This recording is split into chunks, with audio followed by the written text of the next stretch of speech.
성경 말씀 봅니다. 에스라서 10장 16절에서 17절만큼 강구해서 올리겠습니다. 16절에서 17절 말씀.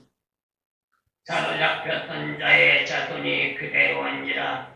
제사장의 스라가 그 종족을 따라 각기 지명된 족장 몇 사람을 위임하고 10월 초하루에 앉아 그 일을 조사하여 정월 초하루에 이르니 이방 여인을 취한 자의 일 조사하기를 마치니라. 아멘. 오늘 본 말씀 에스라서 10장 16절에서 17절 말씀. 바벨론 70년 포로 생활을 마무리하고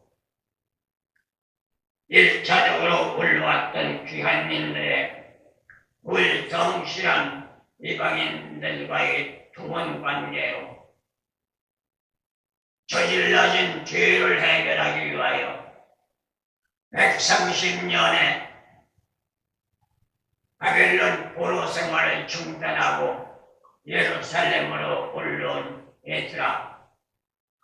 이러한 전제 조건을 해결하기 위해서 종교개혁을 시행했고 그 종교개혁의 시장이 이제 본격적으로 들어가는 것을 보게 됩니다. 그래서 이방 여인들과의 통혼했던 남유다 이스라엘 백성들의 불의한 자들을 계수한 것이 오늘 본 말씀에서 대두되는데 17절 말씀을 보면 정월 초하루에 이르러 이방 여인을 취한 자의 일 조사하기를 마치니라 라고 말해주고 있습니다. 그래서 오늘 본 말씀의 주제를 통혼의 불의한 자를 계수, 이러한 주제를 잡아봤습니다. 어느 시대를 막론하고 개혁이라고 하는 명제는 필연적일 때가 있습니다. 오늘 말씀에서도 마찬가지지만 바벨론 포로에서 귀환한 귀한민들의 신앙적인 부패와 타락으로 에스라는 어쩔 수 없이 종교개혁이라는 명제를 드러낼 수밖에 없었습니다. 그리고 에스라는 종교개혁이라는 역사적인 토막을 열어가면서 불성실한 신앙삶으로 우상 숭배라는 피치 못할 죄악상들을 척결하기 위하여 이방 여인들과 통혼한 사람들을 물밑 작업을 시작했는데 그 작업이 마무리됐다는 것이 바로 오늘 본문 말씀의 내용이라고 말할 수 있습니다. 그리고 그들의 명단이 수면 위로 올라오면서 본인들의 좋든 싫든 간에 이방 여인과 통혼을 한 자들의 물밑 작업을 한다는 것은 그들을 망신주기 위함도 아니고 선민으로 하나님 영광을 위한 체제로 도약하기 위해서는 어쩔 수 없는 작업이라는 것을 교훈해주고 있다는 것을 보게 됩니다. 그렇다면 오늘 본 말씀 배경을 생각하면서 역사적인 뒤안길을 통해 주어지는 교훈을 한번 생각해 볼 필요가 있겠지요. 그 어떤 사건이든 간에 역사적인 뒤안길부터 생각해야 할 겁니다.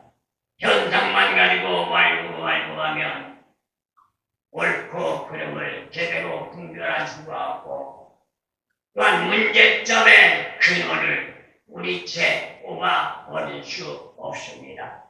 그렇게 되면 언론은 싹을 그냥 나실들고 잘라버리는 것과 같기 때문에 그 순간은 깨끗하게 제초 작업이 되었다고 말할 수 있을지 모르지만 시간이 가고 세월이 가면 그 잘라낸 그릇터기에서 다시금 순이 올라와 죄악이 만연할 수밖에 없다는 것입니다. 이것은 어느 시대를 막론하고 이해가 될 수 없는 것이죠. 귀한님들의 생활 삶의 과정을 보더라도 신명기와 호세아서를 통해서 하나님은 말씀해 주셨는데 죄 많은 인간은 삶의 생활이 넉넉해지게 되면 믿음의 생활이 해이해지면서 진리의 말씀의 체계를 버리게 되고 그 반면에 육신적인 포만감을 추구하는 것이 대다수라는 것을 말해주고 있는 것입니다. 그래서 신명기 31장 20절과 32장 15절 호세아서 13장 6절 말씀을 볼 때 인간은 배부르면 하나님을 등진다고 말한 겁니다. 이것은 오늘 본 말씀 배경만이 아니라 오늘날도 예의는 수 없습니다. 현 시대를 보더라도 오늘 말씀의 배경과 너무나도 흡사하다고 말할 수 있으니 바벨론 포로에서 1차적으로 귀환한 지 70년이 지났습니다. 그렇다면 우리나라 역시 일제 36년과 한국 전쟁의 환란에서 벗어난 지 70년, 80년이 지내는 가운데 놀라울 정도로 육신적인 안정을 회복하면서 사람들은 안일과 안욕에 매료되어 육신적인 포만감이 최고선이라고 판단하게 된 것이죠. 그러다 보니 어떤 문제가 나와요. 환난과 역경을 당했을 때 허리띠를 졸라매가며 잘 살아보자 구원을 외쳐가며 발버둥 치던 시대와는 달리 안일과 안욕, 유물론이라는 사고에 젖어서 인간적인 삶의 전제 조건인 본질을 망각하고 물질 많은 자가 장땡이 나는 듯이 물질 많은 자가 머리를 곧게 채우고 자기들이 최고라고 자화자찬하는 시대가 되어버리고 말았단 말입니다. 그러다 보니 어떤 문제가 나왔을까요?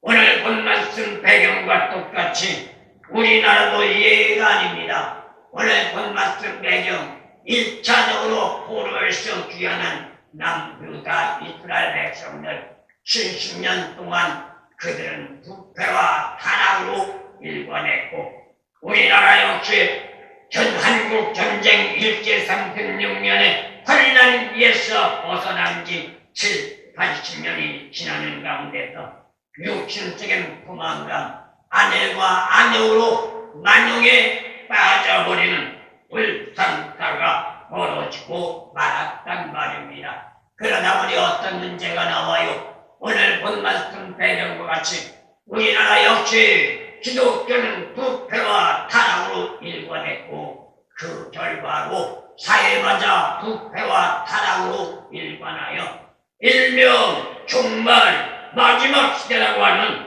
전제 조건까지 대두되고 말았단 말입니다. 그 이유는 뭘까요? 진리를 벗어나서 너 나를 막론하고 세속화가 되어 버렸기 때문입니다.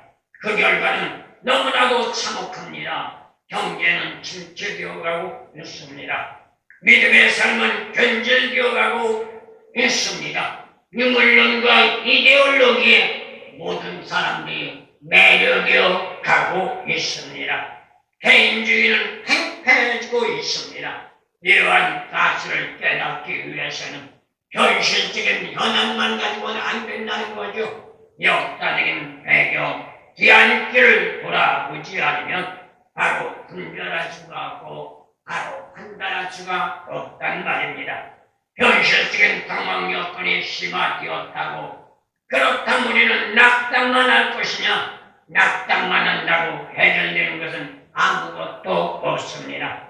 멸망에는 그 글자가 그림자처럼 다가오고 있다는 사실을 에스라가 생각할 때에 그는 누구를 원망하거나 누구를 지탄하거나 누구를 비방하지 않고 자기 자신이 먼저 설정두검하고 하나님 앞에 무릎 꿇고 기도하며 회개했던 것처럼 우리들 역시 너 나를 막론하고 모든 것은 내 탓이라고 하나님 앞에 자복하고 회개하는 삶으로 돌아서야만 될 줄로 믿습니다. 그리고 에스라와 같이 단호한 결단을 가지고 오늘이 아닌 내일을 위하여 진리안의 삶으로 방향 전환을 할 수 있도록 촉구할 수 있는 시대적인 파수꾼도 오늘날 필요한 시대가 아닌가 생각해 보는 것입니다. 그렇다면 어떻게 해야 할까요? 육신적인 안일과 안욕만 추구하고 명예, 권세, 부귀, 영광만 추구할 것이 아니라 불의와 싸워 나가야 합니다.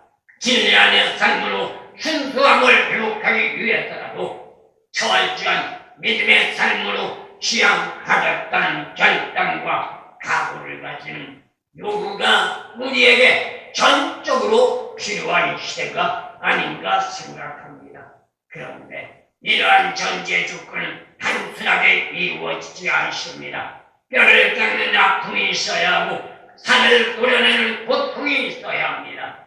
뼈를 깎아내는 아픔, 살을 도려내는 고통이 있다할지라도 참고 견디는 인내와 끈기를 가지고 끝까지 달려나가지 않으면 문제는 해결될 수 없다는 사실 우리는 잊지 말아야 되는 줄로 믿습니다. 그리고 오늘 본 말씀 참고해 볼 때 불성실한 자들은 순결했다는 것을 보게 되는 것이죠. 사실상 이것은요 고독한 처사가 아닐 수 없습니다.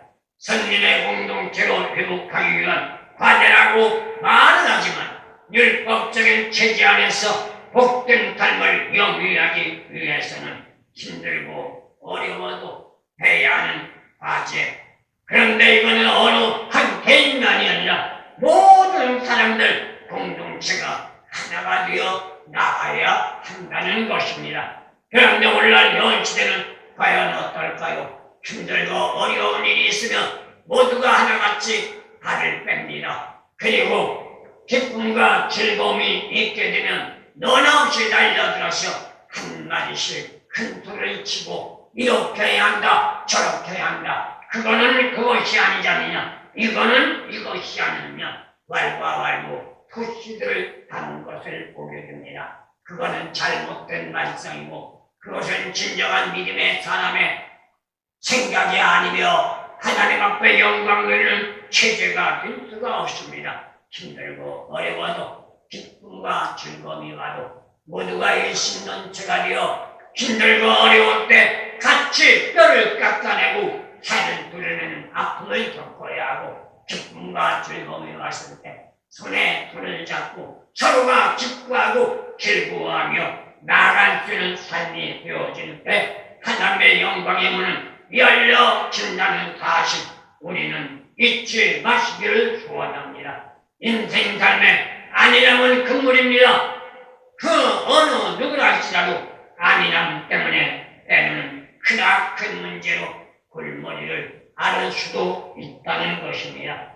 그래서 로마서 8장 18절 말씀 나가보면 로마서 기자는 뭐라고 말했느냐 현재의 고난이 내일의 영광이라고 말하는 것을 보게 됩니다. 당면한 현실이 당혹할지라도 참고 인내하면서 오늘보다 나은 내일을 위해 나아갈 수 있는 우리 모두가 되어주기를 예수님의 이름으로 축원합니다. 어떻게 보면 인간적인 사고로 생각할 때 너무하지 않느냐라고 말할 수도 있을 겁니다. 하지만 에스라는 이방 여인과 통혼한 자들에게 절멸할 것을 촉구했습니다. 다시 말하면 이방 여인과 통혼해서 가정을 꾸리고 자녀를 낳았다 할지라도 이혼하라는 겁니다. 헤어지라는 겁니다. 갈라지라는 겁니다. 그러니 인간적인 윤리와 도덕적으로 보더라도 앞뒤가 맞지 않는 발생 어떻게 보면 끔찍한 범법 행위라고도 말할 수 있는 것이죠. 왜요? 가정을 파괴 종교시키는 일입니다. 천륜을 끊는 일입니다. 왜 그래요? 이혼한 여인과 결별을 할 때 이혼한 여인만 내보내는 것이 아니라 이혼한 여인의 소생까지 같이 내보내라는 겁니다. 그러니 천륜을 끊는 거죠. 인륜의 도리를 벗어난 거죠. 그러나 베라스는 눈앞에 보이는 현실만 생각하는 것이죠. 하지만 천민이란 신앙적인 삶은 현실만 생각하는 것이 아닙니다. 믿음의 생활도 마찬가지입니다. 믿음의 생활로 구원을 갖고 천국 가기를 원한다면 당면한 현실의 전제 조건만 생각해서는 안 됩니다. 현실의 전제 조건을 뛰어넘어 오늘이 아닌 내일을 바라보고 미래를 바라보고 하나님의 나라를 바라보는 그러한 비전의 삶을 생각해야만 한다는 것입니다. 내일이란 미래를 지향하기 위하여 선견지명을 가지고 순간적인 상황 여건이 설령 당혹스럽다 할지라도 불성신앙자들을 선별하기 위한 조사단을 설정을 했고 그들로 말미암아 이방 여인과 통혼하는 사람들을 선별하도록 함으로 말미암아 내일에 대한 복된 삶을 준비해 나가는 선견지명이 되고 있다는 것을 말해주고 있습니다. 그래서 에스라는 조사를 하는 과정에서 각 지역의 장로들과 재판장들로부터 필요 적절한 도움을 받아가면서 신중하게 일을 처리했던 겁니다.